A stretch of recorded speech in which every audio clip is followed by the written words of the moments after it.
السلام علیکم ورحمۃ اللہ وبرکاتہ۔ العظیم جل جلالہ، العظیم عظمت سے ہے۔ اللہ تعالیٰ عظیم ہے کیونکہ اسے عظمت ذاتی حاصل ہے۔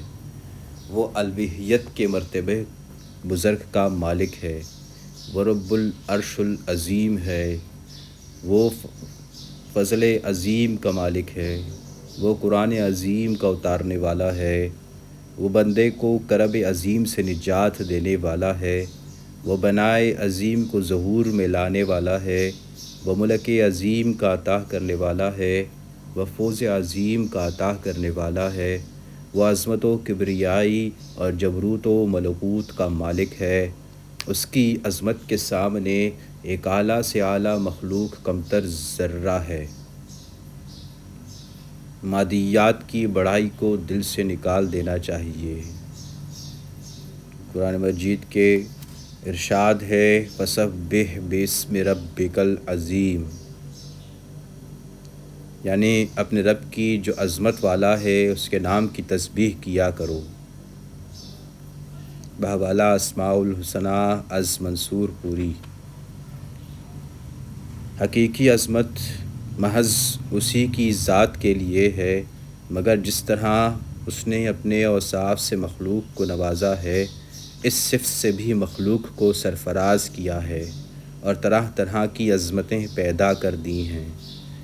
ایک تخت و تاج کی عظمت ہے، ایک جاؤ منزلت کی عظمت ہے، مگر جب یہ تخت کرسی صاحب جاہ کے ناز نیچے سے نکال لی جاتی ہے تو وہ کچھ بھی نہیں رہتا۔ جب تک ایک انسان وزیر، افسر اور کمشنر وغیرہ رہتا ہے، سب اسے جھک جھک کر سلام کرتے ہیں، اور جب کرسی اس کے نیچے سے سرک جاتی ہے تو کوئی بھی نہیں پوچھتا، کیونکہ اس کی عظمت کرسی سے تھی، وہ ختم تو یہ بھی ختم۔ ذاتی عظمت نہ تھی، لہٰذا ختم ہو گئی۔ کسی کو اس نے مالی عظمت سے نوازا ہے، اس کے ملازم، اس کے دوست احباب اس کے مال کی وجہ سے اس کی تعظیم کرتے ہیں، اس کی جاہ و منزلت کی وجہ سے نہیں، کیونکہ وہ کہیں کا کوئی افسر نہیں ہے، صرف 4 پیسے کا مالک ہو گیا ہے تو لوگ اس کی عزت کرنے لگے ہیں۔ مگر جب دولت اس سے چھین لی جاتی ہے تو سب اس کو ذلیل سمجھنے لگتے ہیں، دوست احباب آنکھیں چرانے لگتے ہیں، عزیز و اقارب مذاق اڑاتے ہیں، اور وہ لوگوں کی نظروں میں حقیر ہو جاتا ہے۔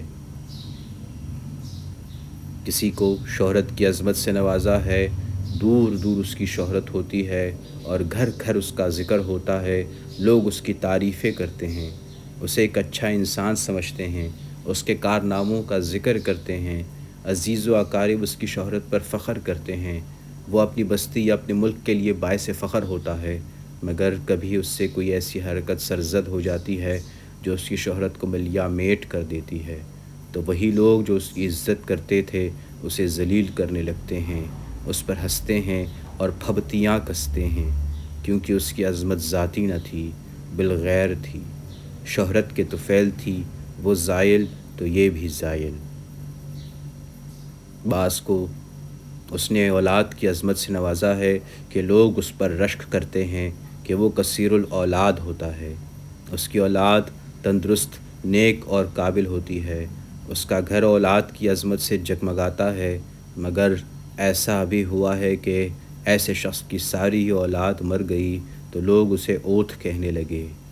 سیدنا ایوب کے شاید 22 بیٹے تھے، سب کے سب چھت کے نیچے دب کر مر گئے۔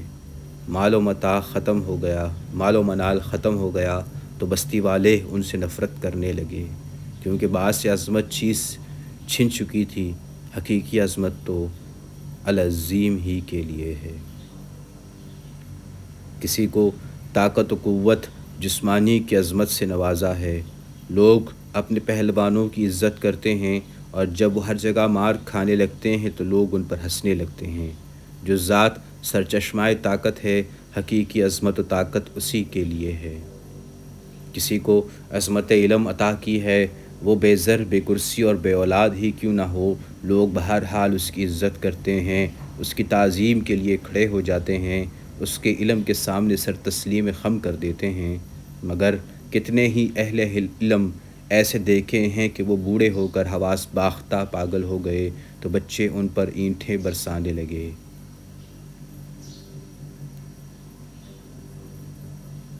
پنجاب یونیورسٹی کے ایک کالج کے مشہور پرنسپل ملک کے مایہ ناز فرزند کو، جس کے لاکھوں شاگرد تھے، ایسی حالت میں دیکھا کہ وہ سڑک کے کنارے ایک دکان کے پٹھے پر بیٹھا تھا۔ بچے اسے چھیڑ رہے تھے اور کنکرے مار رہے تھے۔ ایسا کیوں ہوا؟ اس لیے کہ اس کی عظمت علم کی مرہون منت تھی۔ جب علم زائل ہو گیا تو وہ ناطق رہ گیا، اور بچوں کی عادت ہے کہ وہ حیوانوں پر پتھر برساتے ہیں۔ حقیقی عظمت تو اسی عالم الغیب والشہادہ کے لیے ہے جس نے انسانوں کو ایک راہ کا سبق دیا اور جس نے بیان و گویائی بخشی ہے۔ العظیم نے بہت سی عظیم چیزیں پیدا کر دی ہیں جنہیں دیکھ کر عقل دنگ رہ جاتی ہے۔ چاند، سورج، ستارے، افلاک، زمین، پہاڑ، سمندر، دریا اور دیو ہیکل جانور اس کی صفت عظمت کے مظاہر ہیں۔ عظیم ملائکہ و جنات پیدا کیے اور ان سب سے بڑھ کر عظیم انسان کو بنایا۔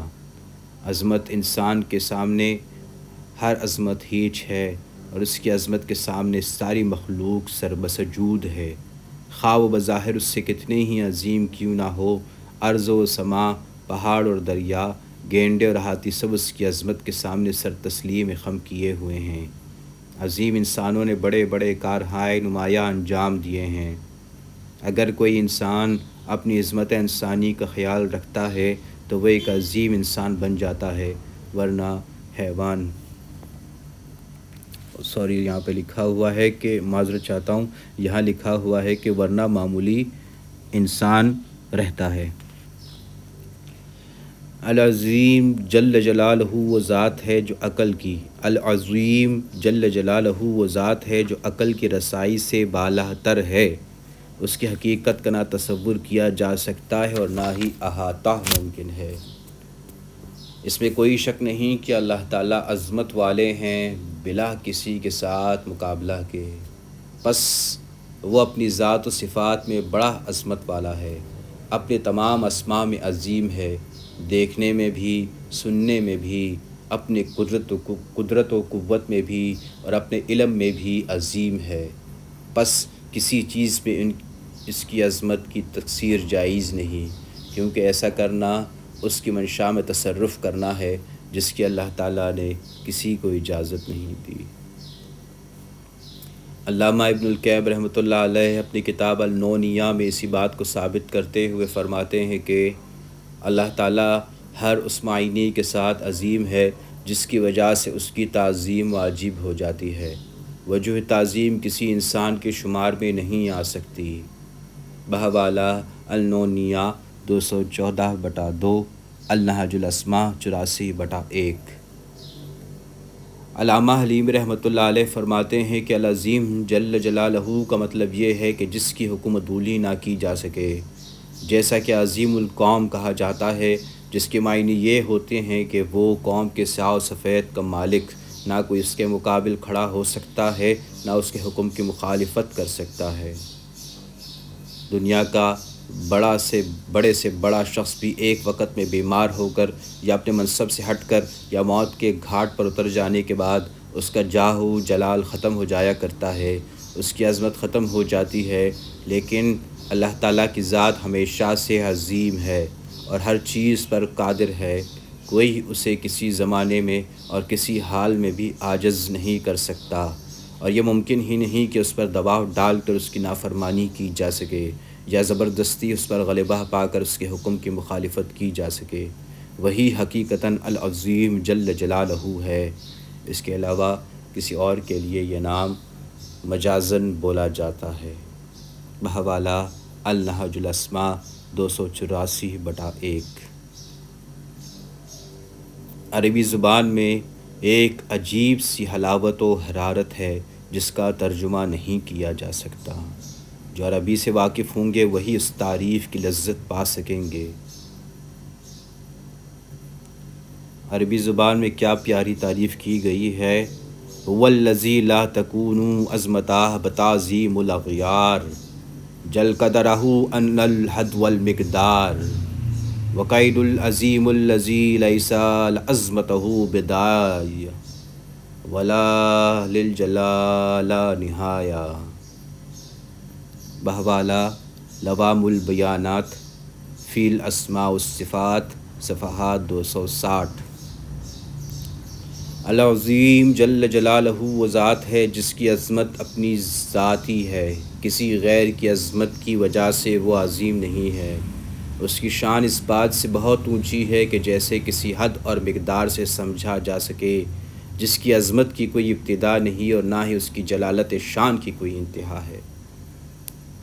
اللہ تعالیٰ کا ارشاد ہے جس کا ترجمہ ہے کہ سیدنا نوح نے اپنی قوم سے فرمایا کہ کیا ہوا تم کو کیوں نہیں امید رکھتے اللہ سے بڑائی کی۔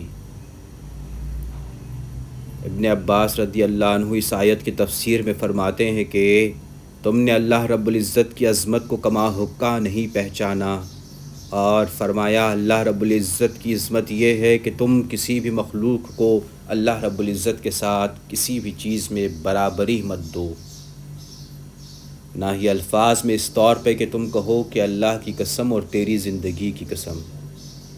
یہاں اللہ رب العزت کے نام کی عظمت کے ساتھ مخلوق کو ملا دیا۔ اسی طرح یوں بھی نہیں کہنا چاہیے میرا اللہ تعالیٰ کے سوا اور تیرے سوا کوئی سہارا نہیں۔ یہاں بھی اللہ رب العزت کے ساتھ مخلوق کی تعظیم کو شامل کر لیا گیا ہے۔ اس طرح یوں بھی نہیں کہنا چاہیے کہ ہوگا وہی جو اللہ تعالیٰ چاہے گا اور تو چاہے گا۔ ایسے الفاظ بھی تعظیم کے منافی ہیں۔ اس طرح اللہ تعالیٰ کی عظمت کا یہ حق ہے کہ کسی بھی مخلوق کو محبت، بزرگی اور اطاعت میں اللہ رب العزت کے برابر نہ دل سے سمجھا جائے اور نہ ہی زبان سے کہا جائے۔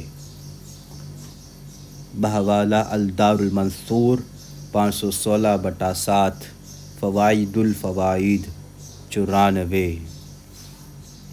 سبحان اللہ و بحمدہ سبحان اللہ العظیم۔